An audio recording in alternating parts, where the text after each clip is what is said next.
Hello, my beautiful trolleys. I am back after a much-needed day off. Hey. I hear you people out there in the audience. Where were you, Fishman? Where were you last week? Why did you leave us? I had to take my son to the doctor, okay, and he bit me, all right? So I feel like we both had terrible days, all right? You missing out on this fantastic Fishman content, and me realizing that a corgi can take me in a fight. So, I feel like we both had miserable days, all right? Well, regardless, we got a bunch of stories for you guys today. We're going to discuss the happenings. We're going to discuss what happens. Is that? My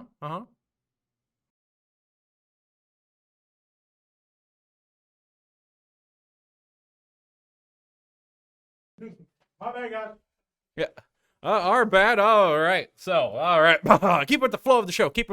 All right. Keep going. All right. We got a bunch of stories. We're going to figure out what happens when someone plays change of heart on your husbando. We're going to. Boo. Yeah, Fishman is burnt.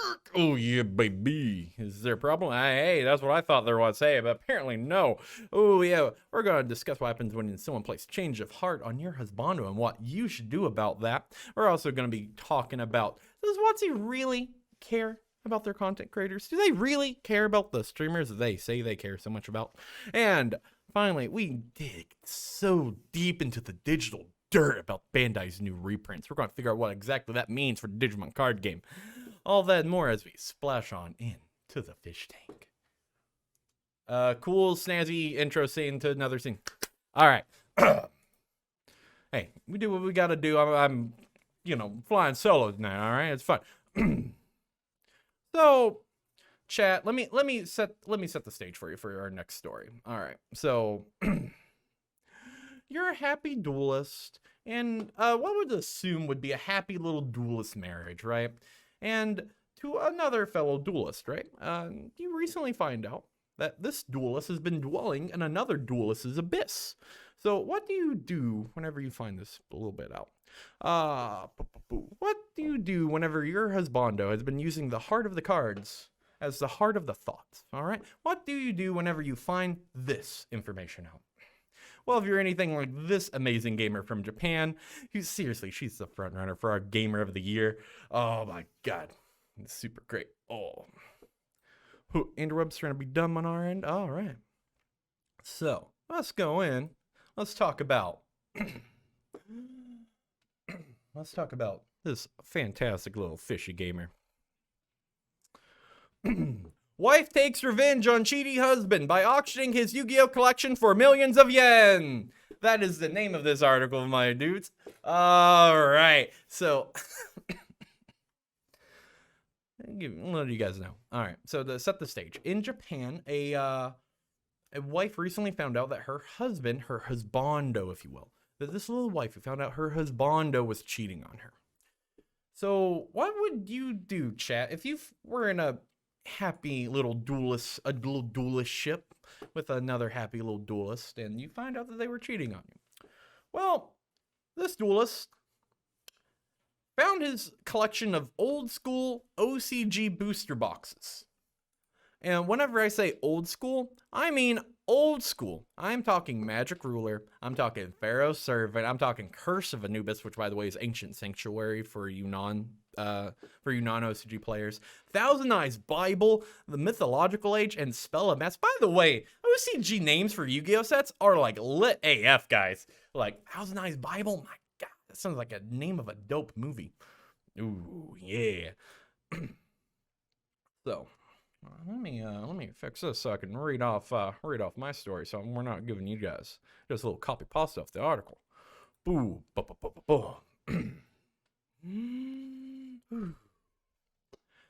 So, got Magic Ruler, multiple boxes. Oh, by the way, there's multiple boxes of each one. This isn't just one of boxes of this. The box totals are up to 26, by the way. There are 26 old school OCG booster boxes.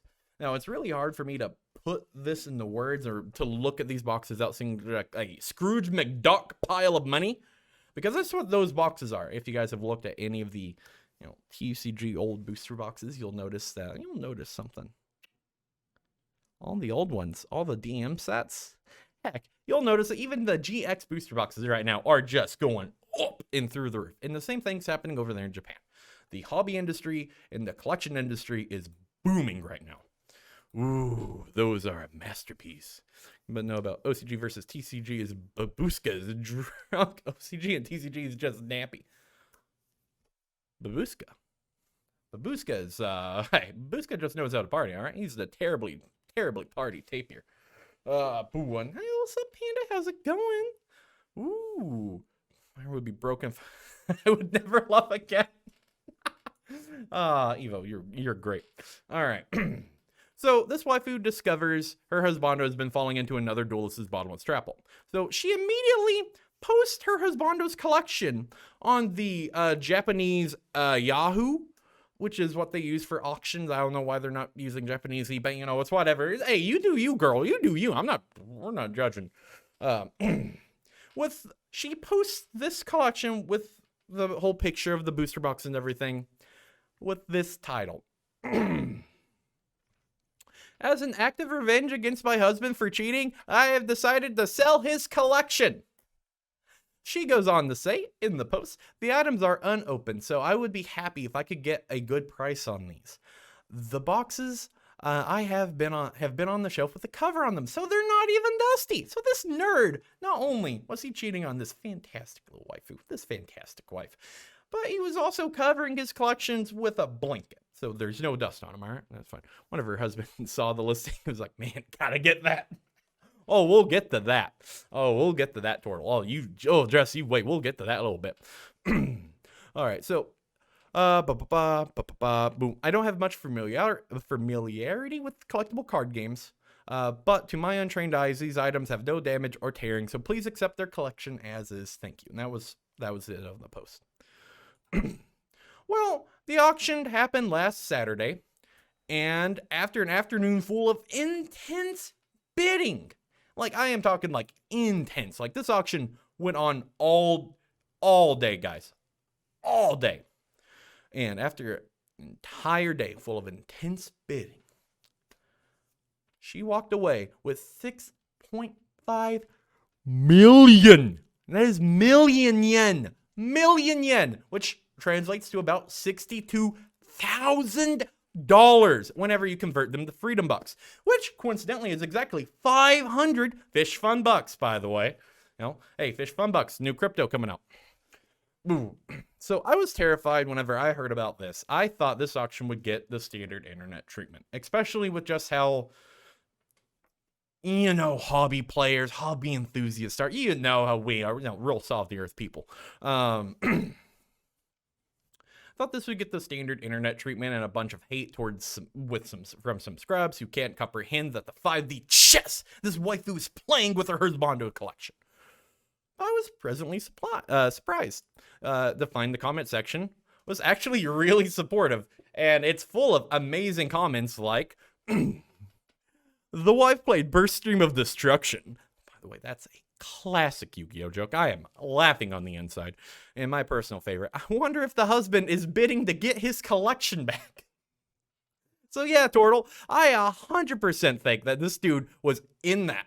Because, by the way, the full story about what happened with this is she found out he was cheating on her, and she kicks him out of the house. So she does the most epic gamer move of all. So not only does she get the house, but she gets his collection. She gets everything this freaking otaku owns. So you could just imagine the like shelves of anime figures this nerd has, right? Like, God, that conversion rate is brutal. I know, man. Hey, I'm not an economist, all right? I'm not a big fan of this economy game, but hey, it's super trendy. So this just feels amazing, right? Like we have a new queen of games, because this lady, she's the queen of games right now, right? Like a scrub lord lost his collection, has been banished into the shadow realm. So my question, chat, is what would you have done in this situation? Would you have pulled a gamer move like her and really spite auctioned off that collection? By the way, Also, what would you do if you would have sold? Let's say you do. You know what? No, throw the whole like, would you, won't you thing out the way? No. We're not talking about that. No. What would you do with that $6.5 million you just scored off your ex? What would you do with that fantastic hate money? What would you buy? Yeah, because I know me. Ooh, I would buy so much. Ooh, I would have bought the figures. Buy more toys. Hey, we're all about the toys over here at trollandtoad.com. And I love me some collectibles. Ooh. Yeah. Oh, my God. I'm just so glad. And what is going on over in Japan right now, guys? So, last time I was on the fish tank, so about 2 weeks ago, my son bit me. I'm sorry. I'm now thinking next full moon I turn into a were-corgi, which, please, hopefully, my life would be perfect. I lost my train of thought. So yeah, so we talked about last week the guy who scaled 16 stories to yoink some cards. That is, half man, half fish, half corgi, half man, half fish. All corgi. Could you just? It's like Simpsons, right? It's like whenever they found out Homer was the anime fish guy, and it turns out it's just fish bulb. Yeah, turns out all corgis are just man and fish combined. All power. We would be unstoppable, Turtle. God, just imagine. Can you imagine the type of content that we could do if I was all corgi? Just running around. God. Oh. You know what, Turtle? Stop it. I'm already looking up black market surgeries to transform me into a corgi, Turtle. I'm on the middle of a show, Turtle. Why are you giving me this? Yo, what's up, Randall? How's it going? You just missed out on a conversation of a wife pulling the ultimate gamer move against her cheating husband. By the way, she sold his old school Yu-Gi-Oh collection for 6.5 million yen. I heard you would have something new on your head. Hey. You leave Douglas alone, all right? New stuff, it might happen later. All right? See? All right, so we got the fun stuff out the way. All right, we got the fun stuff out the way. We talked about the waifu and husbando fight. We talked about, that was our only story. All right. Let's get into a fish rant, all right? It's been a week. I haven't really ranted, so oh yeah, hopefully you guys picked that up. My neck just popped. I almost unlocked third person mode, by the way, guys. Not sure if you guys heard that or not. So let's talk about Watsy stepped in it. All right, this is my favorite thing to talk about. I love it whenever Watsy messes up. I absolutely love it. Because it's so tasty, because they know better. And they should not mess up this badly. But they do all the time. And it's great. So for those of you not in the know, Wizards of the Coast has this program called the Early Access Event, which I think Panda and Typing Nonsense in our chat have been part of before. It's basically a pre-release where streamers and content creators sign up and you get a God account on Magic Arena. So you will have access to 4 copies of every card. 4 copies of every card. And the new set's out there too. You get the set a week early. Well, not a week early, a day early. And you get to just jam a bunch of games with a bunch of other content creators, a bunch of other people that love Magic as much as you do, right? And you get to craft all these fun decks. And like I said before, I think Bronze, Panda, and Typing Nonsense were in the early access event for Keldheim, by the way. I know I watched a bit of Typing Nonsense. I know for a fact that they were in it. Boom. And then the last couple of streams I checked in during Keldheim, everyone was having a blast, right? Granted, the format was bonkers, right? Because of all the Tibalt's trickery going around. By the way, I saw some nuts trickery plays during the early access event. But there's typically a very highly tuned in for event, right?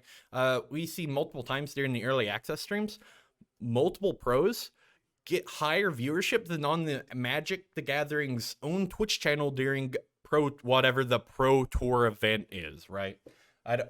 MPL, Magic Premier League, is that what they call it? Magic Pro League? I don't know, man. Everything's so many different words. I don't know.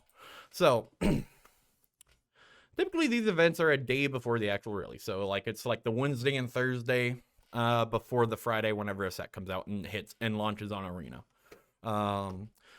These events generate unreal levels of hype, right? Like, I am in these chats. I'm typically not a big Twitch. I don't typically tune in for a lot of Twitch streams because most of the time people are just streaming for 6+ hours and it's not a lot of interaction, right? But while it's an early access event, everyone is hype as heck. Everyone is just in the chat just talking about how much they love the game. And everyone's talking. There's no dead air at all. This event is amazing for everyone. And it becomes such a giant marketing potential for smaller streamers, right? I know several affiliates. Well, yeah, I know several affiliates that their average, in fact, one of my personal friends was an affiliate. And over the course of multiple early access events, or I guess over 2, he went from affiliate to pushing for partner just off the back of these events.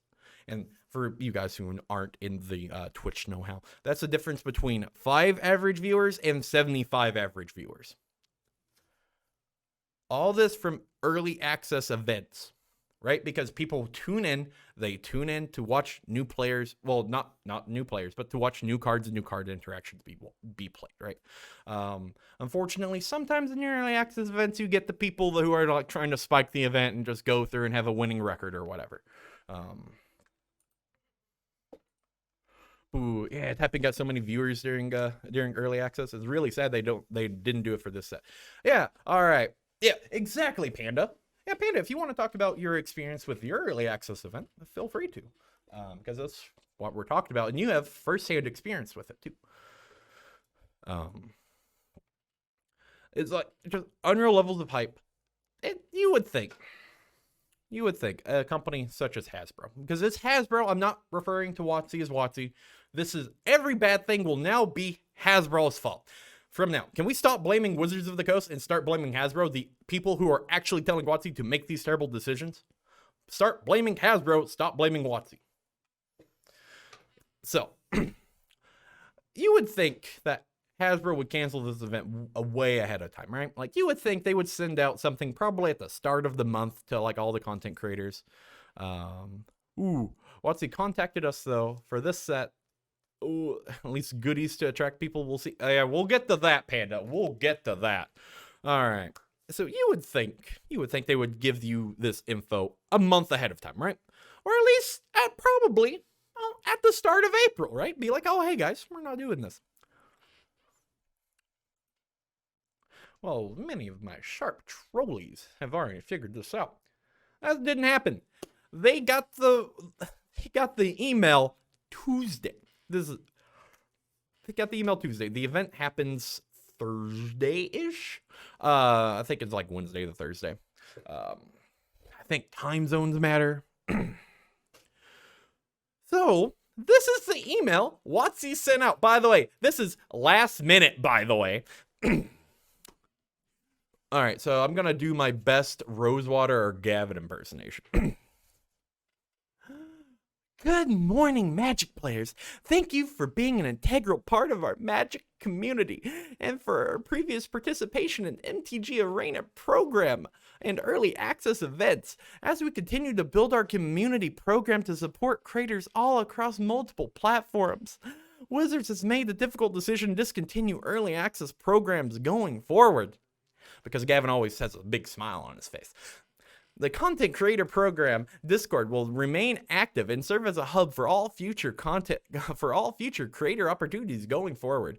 We understand news is disappointing, and to help celebrate the launch of Strixhaven School of Magic on MTG Arena, we're distributing 40 codes that each will redeem for 1 booster pack of Strixhaven that you can use to drive engagement on your channel and share with your community at launch. These codes will become redeemable on 4/15 at 9 a.m. PST, Pacific Standard Time. Additionally, when launched to Discord, we had messaged you would receive 5 additional codes. Also added those below for a total of 45 packs for you to use however you want. Thank you for your support. We look forward to working with you in the future. Regards, Magic the Gathering. I think it's a WotC staff is actually what that is. We'll see. Last sets EA was really haphazardly put together. Yeah. So I really like the Kill Time early access event. It was less because of how it was put together, more like just people were excited about cards. Because people were ecstatic about Kill Time. It's a Viking set, guys. Like that. I feel like the set just drove a lot of hype by itself. Also, Snow is back in Standard. That's super cool.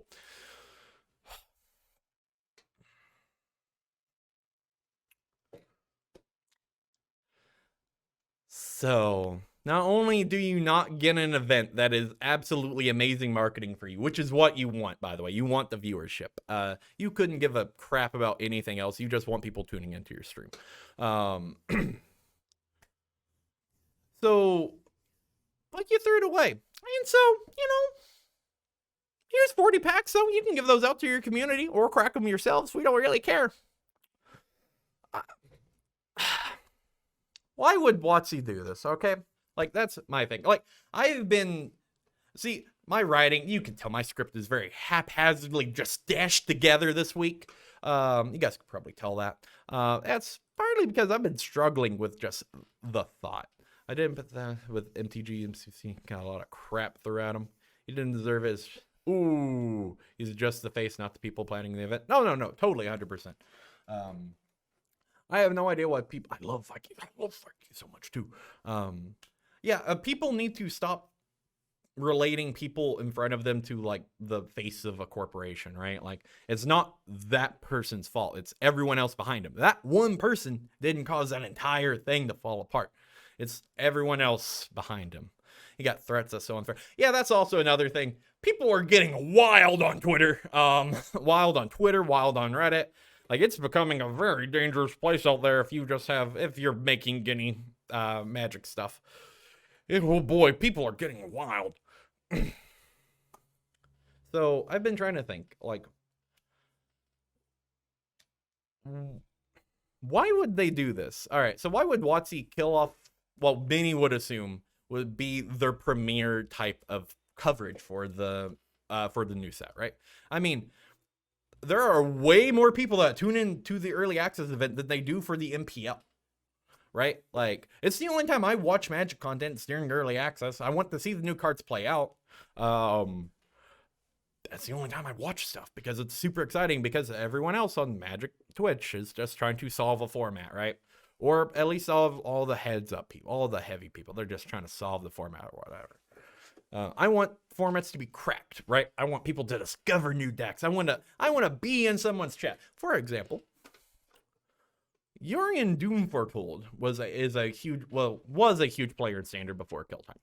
All right, so I watched that deck play back whenever Ikoria was kind of premiered. Like, it was a rough version of Urian Doom Foretold. It was super rough, but like being there for like the progeneration of like a deck and like being able to say, I was there when this person thought this, whenever this deck was birthed into existence, all right? Like, we were there at this moment. Like, wasn't working properly in Rush. Things didn't work until 2 hours after the event should have started, and ooh, boy. Yeah, no, totally agree, Panda. Hey, but the event itself was fun, right? Like, the cards were fun. Everything was super fun. It gives a lot of room for cards to shine, right? Because formats aren't solved, right? People are trying new and crazy wild things. Or at least that's what they're supposed to be doing. I don't know. Looking at you. Bash Bros. I know what you do. Just trying to formulate perfect rule aggro. I see you out there. Brad Nelson. Cool guy. Like, I remember at Korea's early access event, I remember being there for the progeneration of Yuri and Doom Foretold. Rough versions of that tech, by the way. And then Just Guy Cycling, which, by the way, is the most paint-by-numbers deck-building thing that you could ever make, right? Like, it is just shove every good cycling card in the deck together. But being there when someone actually just cracked the code and was like, you know what? Let's make it. Let's make Zenith Flare deck, right? That is exciting. That's good Magic content. So, okay. So, I can't figure out why because there's so many good things. For the Ghost Host, ooh, that's the Ghost mic. Floating mic is new. Hey. Ghost mic. Yeah, hey, we're learning how to harness the power of Ghost here at Troll and Toad, all right? Shh. Trade secret. I don't know why I said that. Oh, no. Crap. This is gonna have to fight someone. So, I've been trying to think why they would cancel it. So, let me put on my soulless executive voice for a second. Hold on.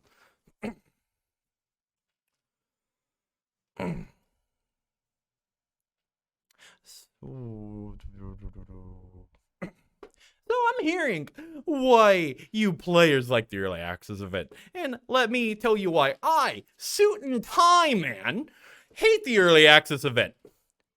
We have all these people, all streaming Arena, all of them getting famous off our game. That's our game. You're getting all this clout. They're getting all this subscriber, viewership, donations. All that could be ours. That could be our money from those streamers. Where are those streamers getting it whenever we aren't getting it here at WotC or Hasbro Incorporated? Ooh, they're just raking in our fat stacks. We need those subscription dollars. Why aren't we doing this ourselves?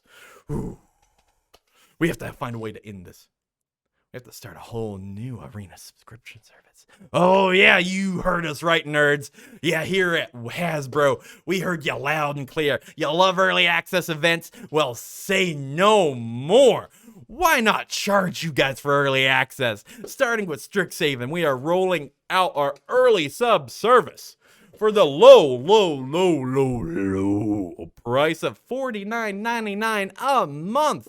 You can sign up for this amazing service that will give you full access to Arena's cards, only during early access window. You're a choice of 2 special pets for the Arena. Look at this tiny Luris and this tiny Urian. They're doing flips. They look so cute. You want them. You want these digital pets. Again, only available during the early access window. Again. Also, we here at WotC, we care about content creators. You know Danny Trejo? You know Danny Trejo of Machete fame? Yeah, that's right. Content creators, it doesn't matter what you guys do, right? Is it Prof. Tellurian Community College, right? You, it doesn't matter. They're freaking. You got 17,000 videos? 70,000 views on your video? That doesn't matter. Wonder how many impressions Danny Trejo got? He got more impressions off that one tweet that we paid him $10K for than you get in your entire month of content creation. So why would we here at WotC ever pay you, content creators, whenever we can just pay Danny Trejo and other celebs? Okay. Okay. All right. I'm so sorry. I'm not used to channeling my soulless executive body anymore. It's kind of bad. Okay. I'm so sorry. There was some soulless bile just kind of like built up in the back. Ooh, I can do with $50. You're gonna have to grind. Also, happy birthday, Professor. Happy birthday, Tellurian. Yeah, happy birthday, Prof. By the way, guys, I love Prof. I know I give him a lot of crap, but he's absolute inspiration to me. Boom. All right, so I had enough being devil's advocate. It made me vomit up pieces of my soul. Why is that blue? Soul? Oh, okay. Anyways. Seriously, I don't know how people in the MTG Arena Reddit can like handle being a corporate stooge. Like, oh my god, like 10 seconds of that, like just made me want to like just pull off my skin. So, I just want to talk about like why I feel so offended by this, right? Ooh, he's brilliant. We're going to talk about Secret Lair subscription. Oh, that's for next week. That is a whole, I have to invite someone on to have a conversation about that. Because that's going to be another thing. Yeah, no, Fishtank's going to be real negative for the next couple of weeks, guys. Don't worry, we're going to. And Brian last year. Hey, no, that's totally fair. That's totally fair, Mouse. Prof gets a little preachy. I will totally admit to that. But hey, I like the guy. Hey. Ooh. Also, I like you too, Mouse. How are you doing today, buddy? Ooh, I saw you at our Troll vs. Toad stream. Hopefully you had fun with that. Ooh. Alright.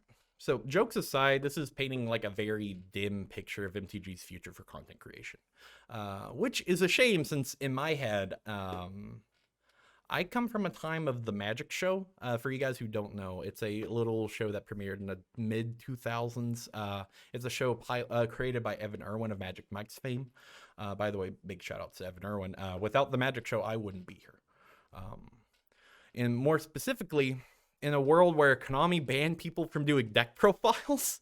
So I was a Yu-Gi-Oh kid, right? Like I didn't touch Magic until like my senior year of high school, like early college. So like the 2010s is like where I first started getting into Magic. I'm being 100% honest with you. Like I knew about it, like I played a little bit, but that's whenever, started getting head deep into it. Started diving in, if you will. So I come from an entire generation of like Yu-Gi-Oh where deck profiles were super uncommon, right? Like they happened at YCS level events because Konami banned deck profiles in event halls. You could not take a camera into an event hall from like 2009 to like, I think they started giving content creators their own spots to do deck profiles, I think in like 2015. So like for a large period of time in Yu-Gi-Oh, there's an entire generation of deck profiles that start off at an event hall and end at a Denny's, right? So like there's multiple deck profiles of YCS winners. Like it's full display. They're all talking. They're all having a good time. And it's a deck profile. Cuts halfway off and then recut right at a Denny's. Nice prize card there, but hopefully you don't drop it in your Grand Slam, right? But in a world where that was happening, WotC had the Magic Show. And in particular, the thing that got me. Ooh, Blizzard did the same for BlizzCon. Ooh. Oh, okay. Oh, no, I got you guys. Took your cameras and escorted you out. Yeah. Oh. Yeah. So, in 2007, there was this little tournament called the Invitational. So the Invitational, for you people who have the gift of youth, the Invitational was a tournament played out by the best players in the world, voted on by the community. In 2007, they opened up a new ballot for people to vote on. And the new ballot was content creator. I think they called it something else. I think it was like community representative or something. But for all intents and purposes, it was a content creator thing. And Evan Erwin won. He was voted in by his peers to go to the Invitational. He was also invited to Pro Tour Brussels, I think. It was the Pro Tour that flooded on day one, and so they had to run day one and day two together for Saturday. So like Sunday was literally just the top 8. And all of this is filmed, right? So the thing about the Magic Show is he was vlogging these events way before anyone else was in the card game scene. Back before we had people like Prof doing video essays. Back before we had insert Yu-Gi tuber going to all these events, getting all these deck profiles. Before we had any of those, we had Evan Erwin in the Magic Show, where he would take his camera and go to every event he could and film everything. And it was all shot wonderfully. He interviewed pros. He got their input into the format. Literally, Magic Show up the bar of card game content so much that if we didn't have it, I don't think that we would be where we're at today. Right? Without Evan Erwin, we wouldn't be at the bar of content that we are for the hobby industry that we are now. And what really got me in was in 2007, he was invited to the Invitational. and he filmed it. And he happened to film the last match. Finals between Tiago Chan and other guy who was not Tiago Chan. I forget his name. Whatever, it doesn't matter. He's not Snapcaster Mage. We watched Tiago Chan, Snapcaster Mage himself, hardcast Protean Hulk in Vintage, by the way, a format dominated by one turn kills. We watched him hardcast a Protean Hulk and win with it. His plan was to just kill him by attacking, and that happened in Vintage. We watched Snapcaster Mage be created and birthed in that video. We never would have had that if Evan Irwin never would have been invited. If Evan Irwin never would have took that camera. If Evan Irwin never would have done this. Because Watsy didn't record any of this. This is a piece of MTG content that we have. The same stuff, to a lesser degree, is happening all the time on Twitch because of the early access events, right? We are seeing pro-generation of decks happening there. We are seeing new pros rise up because of these events. And disenfranchising your content creators is not the way to go about this. I understand it's not a big blow, and hopefully they bring it back with something, right? Because this is super cool. Hopefully they reintroduce something. But what gets me is, Watsy, 45 packs is nothing, all right? You basically walked into a woods, found a log, kicked over the log, and pointed at it and said, there, Magic streamers, that's your audience. Can you imagine the level of how many beggars you are going to get, because now everyone knows you have 45 packs to give away? Can you imagine the amount of e-beggars that you're going to get in your chats now? Like, Watsy, this is not the advertising that we wanted. No. Sure, we want exposure, but this is not how we want it. We want it to be organic and natural, right? We don't want people coming in and begging for stuff. That's not what happens, Watsy. And I understand doing giveaways or whatever, but I'm talking about more specifically, you are going to have people targeting channels of lower viewership because they think they're in the EA, right? They think they're in early access, and now they're going to go in there, and you're causing so much trouble for people with just that. Like, I beg for stuff. Will I get something? Yeah. Hey, I got like 500 fish fun bucks apparently. Yeah, I sold some guys old school OCG Japanese Yu-Gi-Oh collection. I got like 500 fish fun bucks. I don't know. That was supposed to like make me mad, but like it just made me feel so defeated, right? My question for chat: is there anything that you can remember being not linchpin? That's not the right word, but like being your gateway into something, right?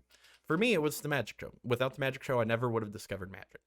Well, I would have discovered Magic, right? Because I played it before with my friends. Like, I never would have found my love for it, right? I never would have did that. Depends on what we can beg for. Remember Slide Deck, the real Slide Deck. Ooh, Slide. Oh, like Goblin Slide? Astro Slide? Yeah. Ooh. Preach. Yeah. Like, it's just a bummer, right? Like, because I know for a new generation of people, getting into Magic, right? Their Magic show is going to be someone on Twitch. And Watsy not doing EAs is really bad for that. I just want the game to continue to grow organically and not forced like this.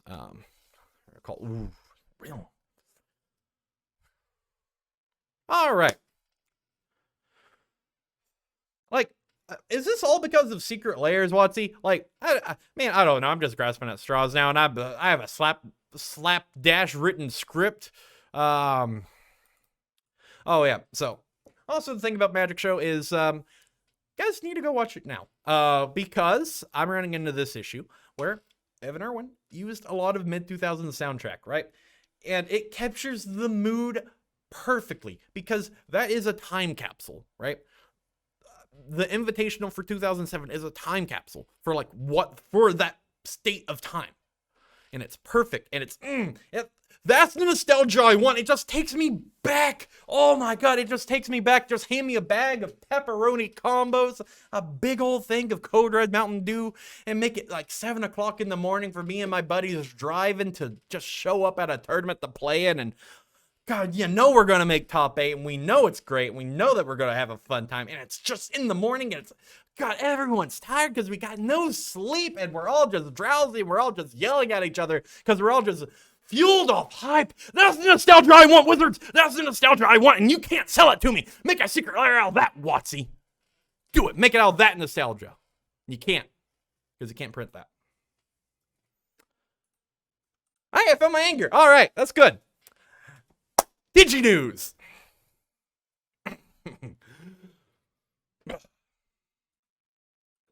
Going to tournaments, all hyped up on Monster and beef jerky. Oh yeah, you know TNT.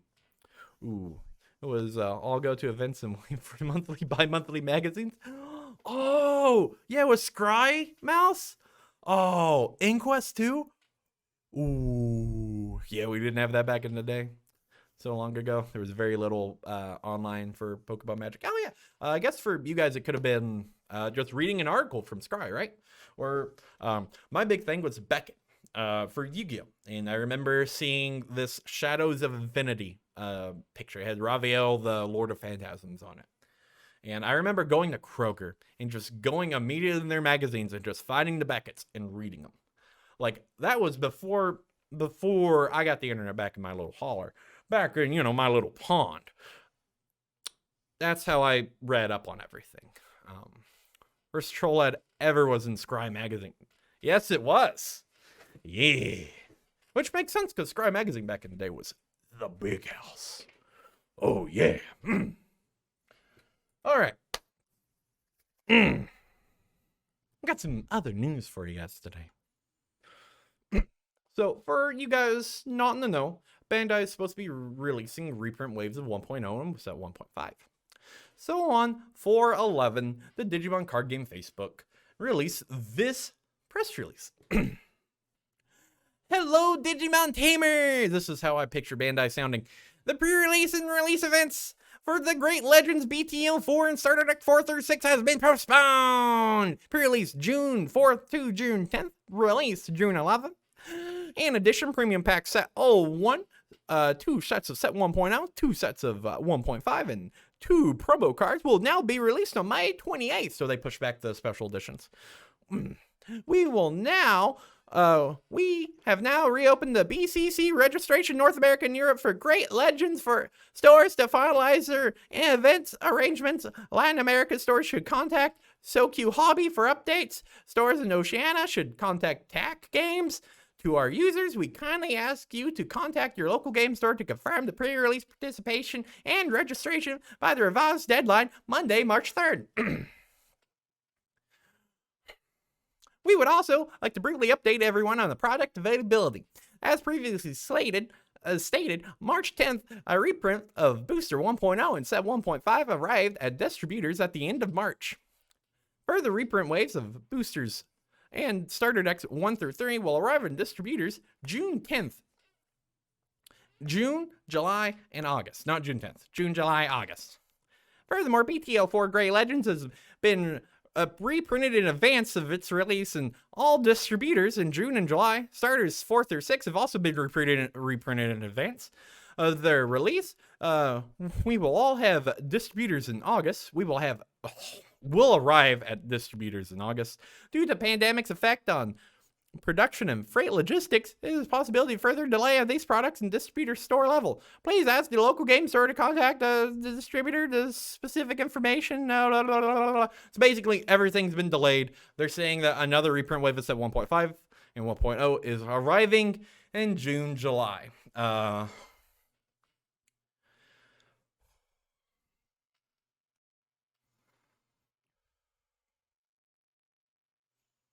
A few things. What the hell do you mean the reprint wave arrived? What, at the end of March? What? When did we get that? Us, one of the largest largest online retailer for your card game. We barely got any. What the? Oh my god! You call that a reprint wave? You call one case a reprint wave? What the heck, Bandai? Oh no! Oh my god! 2 rants. 1 stream. Oh no! Oh god! Too toxic. Oh god, too much negativity. Oh god. Oh god.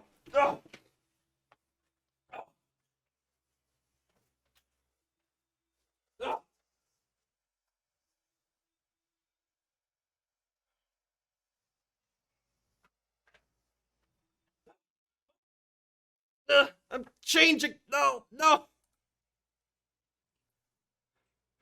Oh, no. Oh.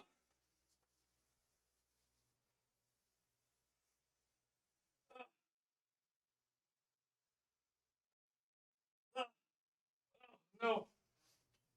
Oh.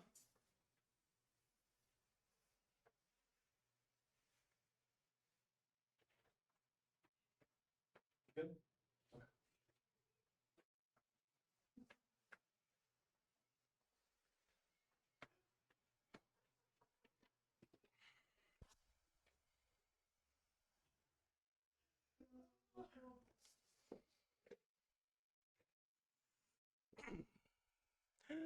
Hello. All right, I am the crusty crustacean of consternation, the master of alliteration and international crab man of mystery, Claw, James Claw. Yes, I will awe and amaze each and every one of you with my dignified and refined takes. Yes, if any one of you pesky Digimon players will have a problem with this, please join our Discord so that you can catch these claws. I can learn you a lesson about card game etiquette. Yes. So we are in a post-pandemic world. It is natural to expect delays, especially when they are making a product that's amazing and as refined as these. Seriously, just take one look at these amazing cards. Like, it is cards made from the absolute heaven of cardboard, along with the art. Have you seen the art for these cards? These are amazing card art, literally. Look at any Greymon or Angie Woman card, and you can see the truly artistic takes on these weeby art forms. And two, yeah, that reprint wave really shocked. I expected more, Bandai, and quite frankly, my disappointment is immeasurable. My day is ruined.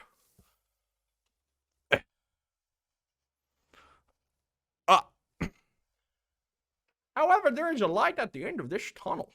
And that the light is one more chance, Bandai. You hear me? You have one more chance. You have that in June. I expect prices to fall to at least the $99 price range. And if not, we'll have a riot. Bandai, you're about to catch these thick, minty claws. Which leads me to my next and final point. Players, gamers, non-date havers, lend me your ears. I, the crustacean of consternation. I'm going to tell you something.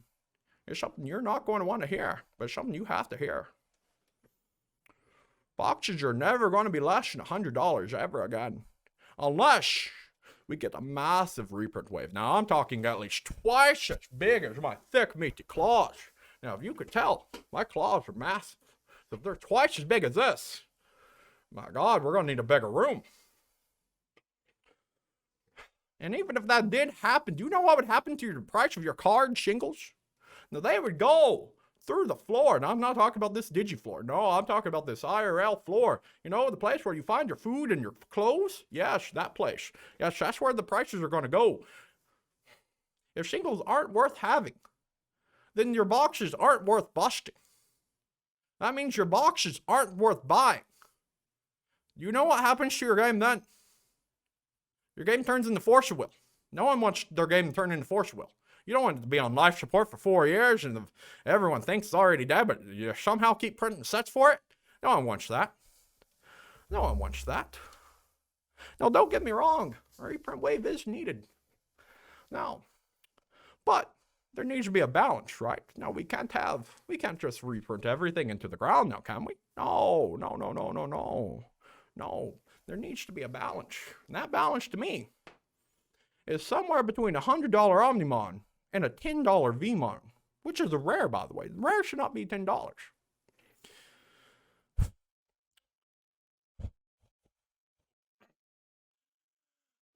So all you tamers comparing Western TCG market prices to Japanese card shingles, you need to shut up before you catch these claws. You're speaking the gospel of a God you do not understand. Western card prices will always differ drastically from their Eastern counterparts due to different consumer practices and how each game is handled. For example, each booster box of Japanese TCGs is only 16 packs with 5 cards per pack. Yes. The crustacean of consternation's claws are not meant to operate such fine machinery. He will have to navigate his show notes by himself with his thick, meaty claws. Oh, yes, we found it. My script is leaving me. Yes, you'll just scroll it to move it down. Yes, each booster box is 16 differently. Well, we get 12 packs in our match of 24-pack booster boxes. Now, that doesn't tell you anything different about how the just games are handled. I don't know what will. Yes, games are handled so differently, and consumers practice the game so differently. Like it is. International Crabman of Mysteries now reveal his hand. Yes, it's a super secret. Yes. Ooh. And,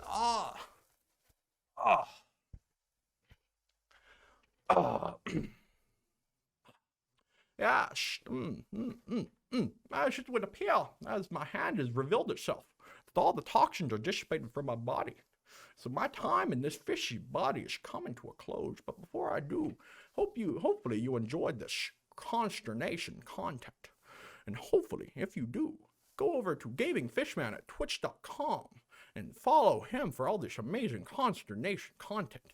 Also, remember to check out his podcast, Boys Night. Yes, every Saturday. Also, check out our fantastic Troll and Toad store. Also, make sure to check out our amazing Troll and Toad store, where you can find everything for all your nerd needs, including, soon to come, James Claw Crackers. Nothing makes you feel like more of an international crab man of mystery, like Claw Crackers. James Claw Crackers. Also, make sure to check out our other amazing content almost every day of the week here at trollandtoad.com here on Twitch. Yes. Also, make sure to check our YouTube content out. We upload weekly. Yes. Also, make sure to check out all of our other content every Wednesday, Thursday, Friday. Wednesdays, we have something called the Drew's Poke Shop. I have no idea what that is. Yes, but apparently it has a cool dude on it. And now we have Prime Time Standard with Kelly and Logan at 6. On Thursdays, we got Troll vs. Toad at noonish. We have the glorious Fishtank at 2ish. On Fridays, we got my boy Jeremy at 2 with Commander and Arena. And at 6 on Fridays, we have the Yu-Gi-Oh! Super Show! And finally, alternating Saturdays, we have Chris's Collectibles at 2 and our D&D show right after. So remember, check out all of our socials, the ! Socials and ! Discord. Remember, join our Discord. If I need to teach you a lesson, I'm going to show you how I catch my scotch with force and with great enthusiasm. So, I've been James Claw, and this has been the Fish Tank. And we are splashing out.